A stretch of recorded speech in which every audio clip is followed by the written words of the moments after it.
नमस्कार दोस्तों। मैं आ गया हूँ आज एक वीडियो लेकर, जिसमें मैं पूरा का पूरा अपना फ्यूचर का प्लान आप लोगों के साथ शेयर करूंगा।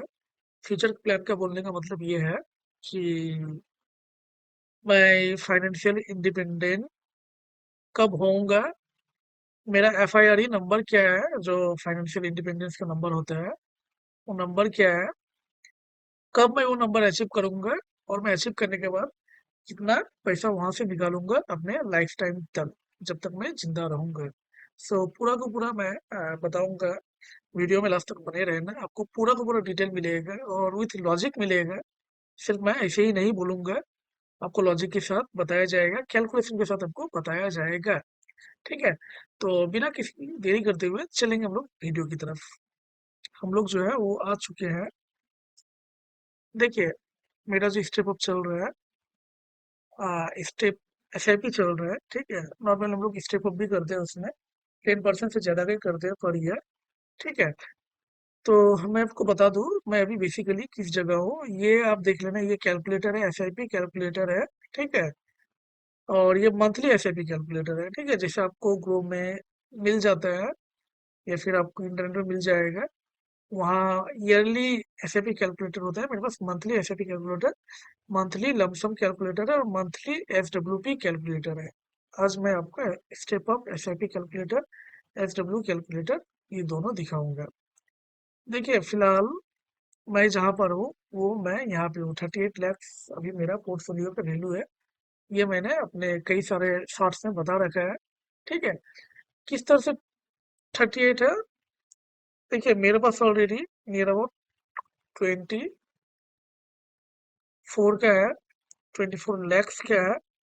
ठीक है,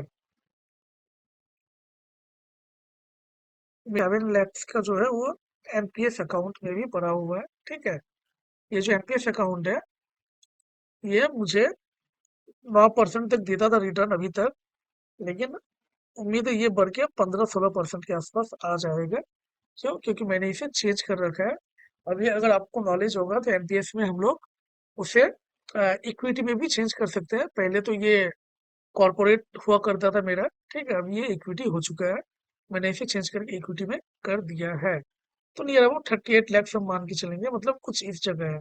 उम्र जो है वो मेरा 36 ईयर्स है। यहाँ हालांकि मैं 37 ईयर्स लिख के रखा हूँ। 37 ईयर्स से 3 नीचे हैं हम लोग। ठीक है, तो ये मेरा अभी 38 लैक्स का पोर्टफोलियो है। हालांकि इसके अलावा 2 फ्लैट भी मेरे पास है। एक कोलकाता में है और एक मेरे यहीं पर है। ठीक है, जहाँ पे मैं अभी रह रहा हूँ, 3 मंजिला घर है। तो वो भी मेरा एक अलग एसेट है। दोनों से रेंटल रेंटल इनकम भी मेरे आते हैं। तो मैं 38 लैक्स में हूँ। मैं मान के चलता हूँ मेरा 95% इन्वेस्टमेंट जो है वो स्मॉल कैप म्यूचुअल फंड्स में है। तो मैं मान के चलूंगा अगला 10 साल 12 साल तक मुझे ये 20% मिनिमम देगा। ROI जो है 20% देगा, ऐसा मेरा मानना है। अब ये मानना ही नहीं है, आप मेरे वीडियो जाके देख सकते हो, मैंने वहाँ लॉजिक दे रखा है क्यों 20% तक जाएगा। ठीक है, 1 साल बाद ये हो जाएगा 54 लैक्स, 2 साल बाद हो जाएगा 73 लैक्स। जब मैं 38 ईयर्स का होऊंगा, जब मैं 39 ईयर्स का होऊंगा, लगभग 1 करोड़ मेरे पास हो जाएगा। मतलब 40 होते होते मेरे पास 1 करोड़ से ज्यादा अमाउंट आ जाएगा मेरे पास। मौसम काफी अच्छा है आज, धूप भी है यहाँ पर, तो अच्छा लग रहा है वीडियो बनाने में। अब मैं पहले उसके पहले आपको अपना FIRE नंबर बताता हूँ। देखिए, मेरा जो खर्चा है ना वो 35,000 खर्चा है। ठीक है, चलिए मैं इसको 45,000 ही मानता हूँ पर मंथ। ठीक है, 12 महीना में कितना होगा मैं आपको वो बताऊंगा। और FIRE नंबर जो है वो होता है, मतलब फाइनेंशियल इंडिपेंडेंस का जो रिटायरमेंट का जो नंबर होता है वो होता है आपका ईयरली एक्सपेंस कितना है। मेरा ये मंथली एक्सपेंस है गुना 12 ईयरली एक्सपेंस। उसको अगर 25 से गुना कर देंगे तो वो हो जाता है फायर नंबर, लेकिन हम लोग थोड़ा सहूलियत के लिए यहाँ 30 से गुना करेंगे। ठीक है, तो ये जो अमाउंट होगा ये मेरा फायर नंबर होगा। मतलब ये अमाउंट अगर मेरे पास हो जाएगा तो मैं आराम से रिटायर होकर अपना जिंदगी गुजार सकता हूँ।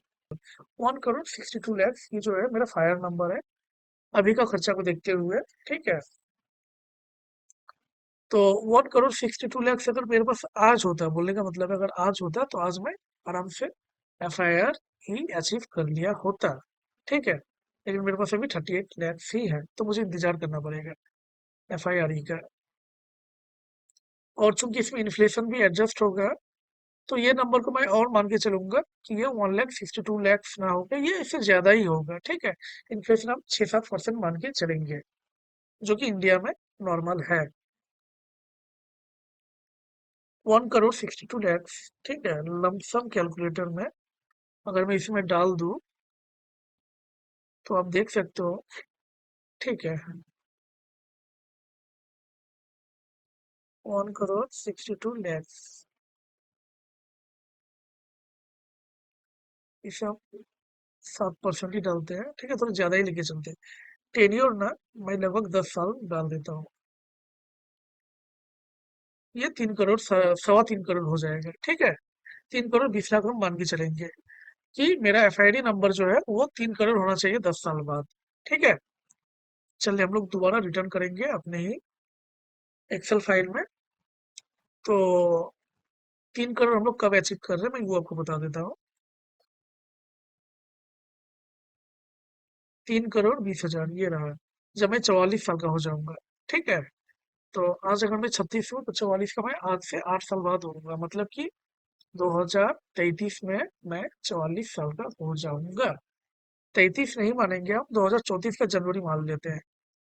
ठीक है, 8 साल ही है, लगभग 8 साल 1 महीना। तो तब मेरे को ये वैल्यू अचीव हो जाएगा। अब हम लोग आ जाएंगे FWP कैलकुलेटर में। यहाँ मैं ये अमाउंट डाल देता हूँ।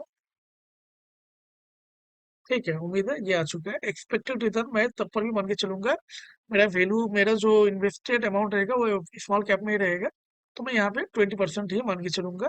जो मेरे विड्रॉल परसेंट होगा वो नियर अबाउट मैं 5% ही मान लेता हूँ। ठीक है, हालांकि नियम जो है वो 4% का है निकालने का, लेकिन 5% भी आप निकालोगे तो कोई दिक्कत वाली बात नहीं है। तो आप देख सकते हो 10 साल में मैं 1,35,000 अपने खर्चे के लिए निकाल पाऊंगा। ठीक है, तो ये याद रखना कि इन्फ्लेशन एडजस्टेड ही है। मेरा इन्फ्लेशन के मुताबिक खर्चा कितना रहेगा मैं आपको वो भी बता दूं। अभी मेरा खर्चा अगर 45,000 है,